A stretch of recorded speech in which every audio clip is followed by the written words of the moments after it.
Assalamualaikum warahmatullahi wabarakatuh. Apa kabar sahabat-sahabat tani? Jumpa kembali di channel Sang Petani. Setelah sekian lama kita tidak berjumpa, alhamdulillah pada pagi hari ini kita dipertemukan kembali, tentunya masih dalam tema-tema pertanian.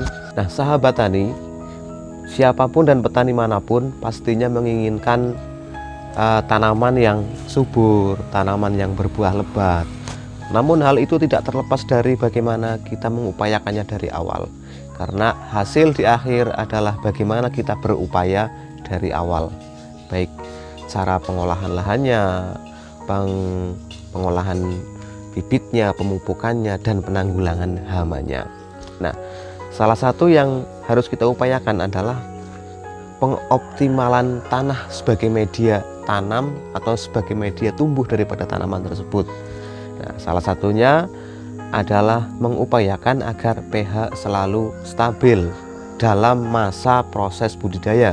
Sebagaimana kita budidaya sayur-sayuran, artinya dalam kurun waktu dari penanaman sampai panen, misalnya 70 hari, 90 hari, 120 hari, dan sebagainya. Dalam kurun waktu itu kita upayakan agar pH selalu stabil. Jadi kalau sepanjang tahun stabil terus itu tidak mungkin, yang namanya pH, perubahan alam pasti ada. Namun bisa kita upayakan dalam waktu-waktu tertentu, dalam jangka waktu dari penanaman sampai ke panen.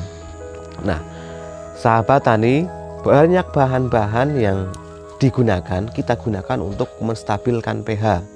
Baik kadang kebutuhan kita pH yang rendah atau kebutuhan kita pH yang tinggi, itu banyak bahan yang kita gunakan. Nah, salah satu bahan yang kita gunakan untuk menstabilkan pH sesuai apa yang kita terapkan di lahan kita, yaitu kita membuatnya dari bahan organik. Karena pertimbangan kami menetralkan pH dengan bahan organik tanpa adanya residu atau resiko yang akan terjadi di dalam tanah kita. Beda halnya ketika kita menggunakan bahan yang bersifat sintetis atau kimia, setelah beberapa waktu dapat mengupayakan bagaimana pH tanah kita itu stabil, akan tetapi setelah itu akan ada dampak buruk di dalam yang terjadi di dalam tanah kita. Nah, bahan yang kita gunakan yaitu arang.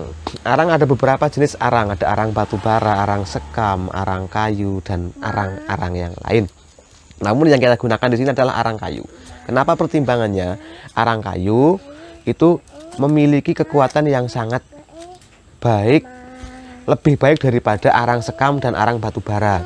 Arang batu bara itu bersifat berat, sehingga keberadaannya itu ketika terkena air itu akan turun ke bawah, sehingga permukaan yang ada di lapisan tanah itu tidak lama-lama akan tidak terkena oleh arang tersebut. Nah, arang sekam itu terlalu ringan sehingga mudah terbawa oleh air, dan arang kayu itu bersifat sedang, tidak terlalu ringan, tidak terlalu berat, sehingga pada posisi lapisan tanah itu masih terjangkau oleh akar. Nah, namun ketika kita bandingkan dalam harga, ketika kita beli pun arang kayu itu lebih mahal daripada arang sekam. Dan ketika kita buat pun arang kayu itu lebih agak sedikit ribet, sedikit sulit daripada arang sekam.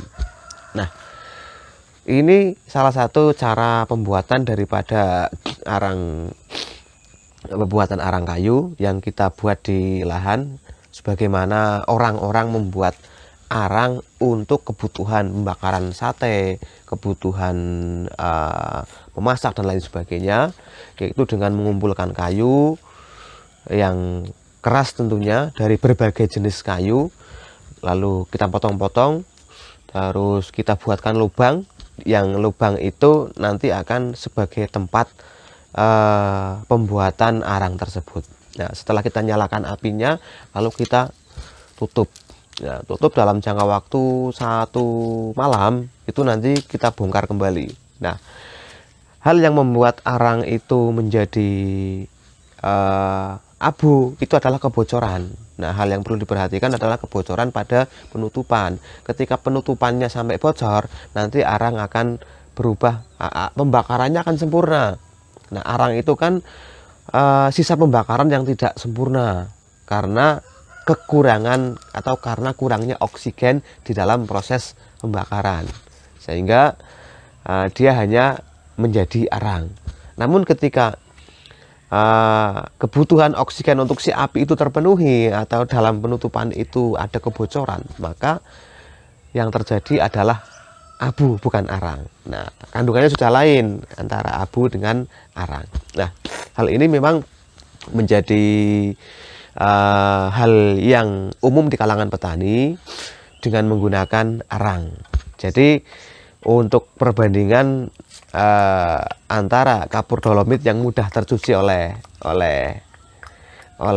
air dan arang yang tidak mudah tercuci, itu akan sangat lebih baik arang. Coba Anda bandingkan saja, Anda pegang segenggam kapur dolomit dan segenggam arang, Anda masukkan ke dalam air, mana yang larut duluan? Artinya ketika bahan itu lebih cepat larut, maka bahan itu akan lebih cepat terlarut dimanapun oleh air. Sehingga ketika sudah terlarut, maka fungsinya pun akan tidak ada. Nah, beda dengan arang yang susah terlarut. Arang itu kayaknya tidak terlarut, kecuali dia itu pergi kemana. Cuman dia akan berpindah posisi untuk menetralkan yang lain. Nah, paling tidak dengan hal ini kita bisa menjadikan pertanian kita sebagai upaya, sebagai ikhtiar agar pertanian kita semakin maju, hasilnya semakin maksimal. Dan semuanya kita gantungkan kepada takdir Allah Subhanahu wa Ta'ala. Sampai jumpa. Assalamualaikum warahmatullahi wabarakatuh.